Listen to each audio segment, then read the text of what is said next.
The mandate now is going to be that all varsity athletes in high school have to get a vaccine in Montgomery County, Maryland, where my kids go to school. My son is a high school baseball player. My daughter is a high school rower. And if they want to continue on in the sport that they love, playing for the school that they like and that they go to, they're going to have to get the vaccine. What am I going to do? What do I do then, Tim? I tell my kids, forget baseball, forget crew. Yes. Man, I wish you it, love I the wish system. It were, I wish it were that easy. You love the system more. No. Then tell your kids not to play baseball. What? Dude, that's like telling you not to wear a beanie and not to do this show. No, it isn't. Yes, it is exactly that. No one's mandating I get vaccinated to do this show. But if somebody put a gun to your head and said, "Look, you're gonna die, or you have to take off your fucking beanie," excuse me, I take it off. That's the same thing for a kid in high school who wants to play varsity sports, who his whole life as a kid has been like, "I want to play varsity baseball." Baseball is not real life. Baseball is not survival. Baseball is something. Trains is a passion. people to become adults, and it is a path to success. Is a path to scholarships, and you care more about that than your kids. No, I care about my kids because those things are valuable. You care more about the fact they could play baseball than the health and choices of your kids and their freedom. If I went to a skate park, first of all, they don't have the vaccine. If I went to a skate park and they said you can't come to a skate park unless you're vaccinated, I'd be like, I ain't going to skate park. I know, but I will go into a parking lot. Go to another parking lot. There's no other place to play varsity sports. Then stop playing. You see, this is it. If you give people something, they will have something to lose, and you will own them. That's from the villain in Fast and Furious 4. So your solution is to never have anything valuable to you. No, that's a Kathy Newman. Get out of here. That's an inside joke, and that was a major insult. You ready to go? I didn't say you can never have anything valuable. I'm saying when your family's being coerced, you stand up and say no. And what you're saying is, well, they're going to make my kids do it, and the system in place that they control and the things they've given me are more important than my sovereignty. So be it. You can choose to live. Not that simple, dude. You can buy a farm. You can choose to work hard and be. It's not that simple, man. You know what? I wish I had that simplicity. If it were up to me, they'd be homeschooled and playing private club ball all the time. But guess what? I've been divorced for 12 years. I don't have sovereignty over that particular issue. I can't just pick my kids up and move them across the country. Right. I don't have sovereignty. Yes. So what am I supposed to do? Your issue is that the decision over your kids and the school they go to isn't yours. Correct. It's the state's due to a conflict with an ex-wife. Yes. So the whole system has got me down, man. And so what am I supposed to do? Is my line in the sand going to be taking away from my children the thing that they love the most? Well, well, I don't. Do you want to say how? 14 and 16. If it was me, yeah, I would do it in 2 seconds. You would tell your kid that you have been coaching in baseball your whole life, that you have taught how to throw, how to pitch, how to bat, and you've talked your whole life about them being on a varsity sport and going into college to play Division I baseball, and you would look them in the eye and be like, just throw that away because daddy's got a political position? You think your kids being forced to undergo a medical treatment is a political position? The statistics show very clearly that if you take the vaccine, you're pretty much going to be fine. The statistics also show if you don't take the vaccine, you're pretty much going to be fine. So I know that this is nothing but bullying. It's nothing but bullying. And they have found that open wound, that open nerve, that one thing that I can't fight, which is the happiness and success and fulfillment that my children feel. They won. You're a slave. They've won. I know this. Yeah. So what am I supposed to do about that? Tell your kids stop playing baseball. Dude. Just wait till you look your own 16-year-old in the eye and be like, Daddy's got a political point to make, so you have to be miserable. No, that's an oversimplification. No, it's not. Yeah, it is. It's fair to say I don't have kids, so perhaps I don't share, understand the emotion you're feeling, but let there be troubles in my day so that my children will know peace. It's not a political position to defend freedom and stand up against tyranny. That is a responsibility, especially for an American. But being Division I baseball and being a successful baseball player is more important. Then choose that and just say you're so simplifying it, man. Sometimes men and boys and men need a vocation in order to become a mature adult. And right now, for my son in particular, being a baseball player is how he's learning responsibility, how he's learning discipline, how he's building his body, how he's learning about nutrition, how he's learning about risk-taking, how he's learning about courage, strength, loyalty, being a good teammate, competitive. All those things are more important. They're more important than personal freedom and sovereignty. When I don't have a choice. You do have a choice. You just don't want to admit it. You don't want to admit it, bro. No, actually, at the end of the day, I'm not going to have a choice. You know why? Why? Because if I take this all the way down to the final road, she's going to go to the court. She's going to get a court order. The court's going to bring in their physician. The pediatrician is going to say that the kids should get the vaccine, and the judge is going to order it, and that's going to be that. And you'll have stood your ground. Well, I have stood my ground so far, and I do anticipate standing my ground as long as I can, for as possibly long as I can, until the absolute last drop dead point where I have to like rip the dreams out of my kids' brains and hearts and crush them and make them cry in front of me. That is as life. far as I'm willing to go. And how many conversations, I can't tell you how many conversations I've had with people who are like, I want to travel the world and produce documentaries and work for these companies. And I say, well, then you've got to make sacrifices. And they say, no, the state should give me the money. No, they shouldn't. How about you get rid of your apartment you like so much? But I've worked so hard to finally get my own place, to have my own place, to call my home. I deserve this. And if I want to be a journalist and travel the world and do these things, I shouldn't have to sacrifice having a place to live. Yeah, but that's some bitch ass shit. That's nothing. That's nothing. This is life. That's nothing. That's nothing.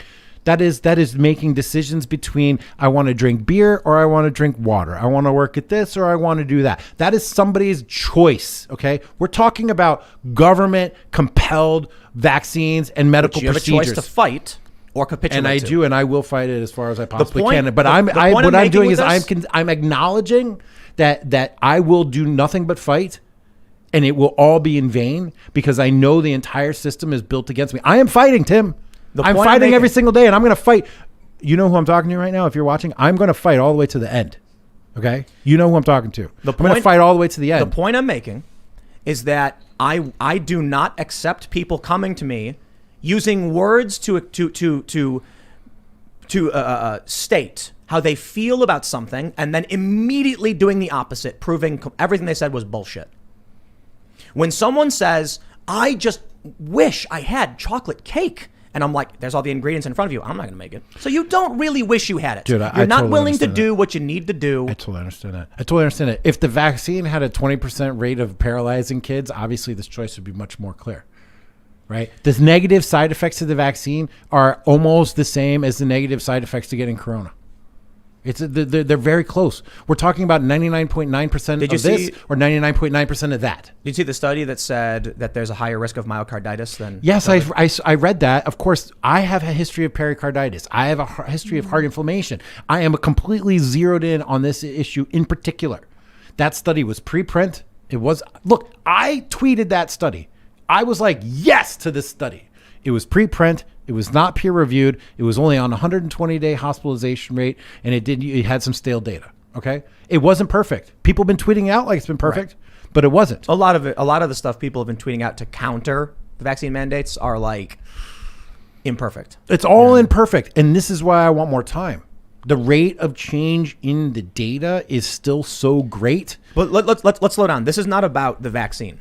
No, this is about being compelled by the government to do things that you don't want to do. Exactly. And so the issue is the issue is do I want to make my political point for on the blood of my children? No. Or do I have an alternative route where I can make a political point that has more impact with less negative side effects? And maybe I'm fucking cucking out, excuse me. Maybe I'm being a bitch in this matter. You just said the F word. I know, I'm sorry, dude. But like my point is like sometimes the cost benefit analysis, when it comes down to it, when it's your kids' hopes and dreams, and for me, I have alternative avenues, right? Like I have a show, I have an audience, I have influence, I can make things happen. I have a way to impact the world that doesn't revolve around me sacrificing my kids. Well, how are you sacrificing your kids? If I refused them ultimately at the end of the day, if the only choice they had was vaccine or athletics, and I said no athletics to them, that would be sacrificing them. But there's other ways to engage in athletics. One can, yes, if you move to Florida, if you move to West Virginia, if you move to Texas, but again, I'm hamstrung, I'm screwed. What do the kids? That's how they win. What do they want to do? What do the kids want to do? They want to play varsity sports, and they don't want to be bothered by this. How do your kids feel about getting vaccinated? my son, he's as based as it comes. So he's kind of like, I don't know, maybe I should, maybe I shouldn't. My daughter's like, I don't care. I just don't want to be hassled. Yeah. This is how because they're not informed. They don't really know. So this is why I quoted the Fast and the Furious villain when he said, "Give the people something to lose, and you own them." Imagine what life would have been like for you and your family 300 years ago. You wouldn't be having this conversation. You'd be like, if my kids are going to eat, they're going to go break their backs in the fields all day with me. Yeah. Now you're like, my son needs to play baseball. Don't mock it like that. I'm not trying to mock it, but let's put it. There are very few places in this world today where a young man can learn virtue. Okay? Competitive sports is a place where you can learn virtue, courage, honor, loyalty. How about an MMA gym? Vax mandate in DC, bro. What am I supposed to do? They're boxing me in every which way possible. Well, without leaving the learning virtues, practicing virtues is a political statement in of it to itself. There's 3 states within like an hour of DC. I mean, actually, Virginia and Maryland are literally in DC. Basically, you just you can live in DC and like cross the street and be in Maryland or Virginia. Indeed. And then it's an hour to West Virginia where they don't have these things, and you could go to like a gym or whatever. The point is, man, what I'm saying is, yeah, it sucks, but if someone tells me like these things are wrong, however, baseball's more important, I'm like, just say it. Oh, character development, virtue development. Okay. Yes, all of those things through baseball that your son learns are more important than like standing up to tyranny. You talking about building for the future, building a child that is virtuous, is courageous, is honorable, is loyal, is perhaps more important for the long term than making a political stand in a losing battle today. It is a tactical retreat so that you can be stronger and better for the future. Yeah, but if we go this route, there's not going to be a stronger or better future. It's going to be continued capitulation by more and more people who refuse to make a stand. Look, I'm getting texts that the comments are calling me blue-pilled and teaching submission and stuff like that. Fine. I'm sure people are telling me I don't have kids. F you guys. Okay? Wait until you're in my exact particular position and you have to make these calculated decisions. This is why they're doing it. They're doing it to make us go through agony. Yep. Life is agony. I told you the story about the wolf and the family I read. The story I told a lot because it really made me think. I read this article about a family was on a beach and they were by themselves when a black wolf started walking down, and the father saw it and panicked. And then all the kids, it was like 3 kids, the mom and the dad, and they swam out to a rock that was like, 20 to 50 feet off of the shore. And they were huddled together on this rock, shivering as the wolf paced back and forth, terrified, begging for help and praying that someone would save them. And I'm like, man, I wonder what would have happened if this was 300 years ago. No, for real, would the father have even brought his wife and daughters with him in the first place? If he did, because they were going to the beach, because humans like to go to the beach, maybe they'd be working and fishing, and the wolf showed up, what would the dad would have done? I don't know, drawn his single shot flintlock and his sword and said, stand back, family, wearing like leathers of some sort? Or would he have, cowered as well? I don't know, maybe it's romanticized in the past to assume that the father would have been like, take the kids and run, and then drew his sword and stared down the wolf and said, and if the wolf charged him, he would have fought to the death to save his family. In the modern age, I was thinking about this, how like we walk around with literal thin, like less than a millimeter thin cloth. Back in the day, many often would carry weapons and wear hide or furs or leathers, things substantially thicker to protect themselves from the elements. We're so safe and coddled. We snap our fingers, we get food. We go outside, we wear shorts, flip-flops, totally soft-bellied and unprepared, and more people in these cities are giving up their rights to self-defense and the right to keep and bear arms. And I'm not passing a moral judgment. I'm just saying, I wonder how different things would have been. I wonder what our ancestors would say about us today when they would hear these stories. And it's like, I got to make a decision between having my apartment or having my accomplishing my goals, or I have to make a decision between owning this refrigerator that's got a tablet in it or the dishwasher that's going to do the extra scrub cycle. And I'm like, are these the problems that, I've been feeling more and more that we're in behavioral sync.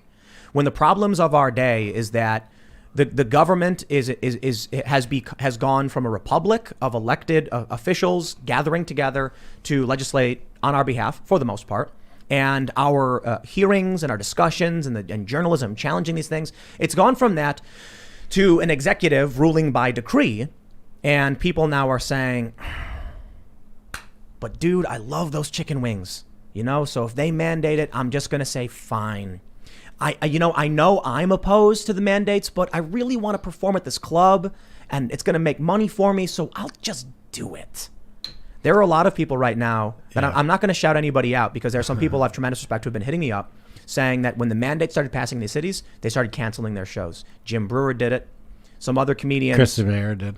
Who did? Chrissy Mayer. Yeah, she did, yeah. Oh, well, yeah.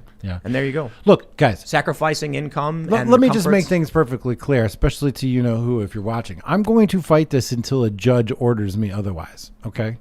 But for the sake of argument, I'm expressing all my emotions and my feelings about this matter. I am agonizing over this.